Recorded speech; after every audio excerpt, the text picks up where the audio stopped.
ફ્રેન્કી ખાવા માટે આવી ગયા છીએ આ ભાઈ બેન. આ નવી નવી વસ્તુ તમે બેન ખવડાવો છો? ખાઈ જો પછી એમ કહો કે સુરતની આ વસ્તુ કેવી છે. તમને કેવી લાગે? બહુ મસ્ત એમ. અને પાછી પ્રાઇસ પણ 30 રૂપિયા ખાલી.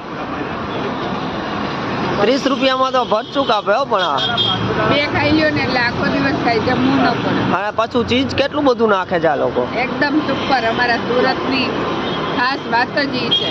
દિલદાર માણસો છે, જમાડવા વાળા, જમવા વાળા બધા. તો આપણે બે ફટાફટ ખાઈ લે. મારા જીજુ આમ છે તો આપણે બે ખાઈ લે. આપણે જીજુ નથી ખવડાવ્યું. આપણે હાથમાં લઈને જવાનું. આપણે જીજુ એને ત્યાં લઈ જશો. અમે ભાઈ બેન અહીંયા ફ્રેન્કી ખાઈ લે. ટેસ્ટ કરું કેવો છે.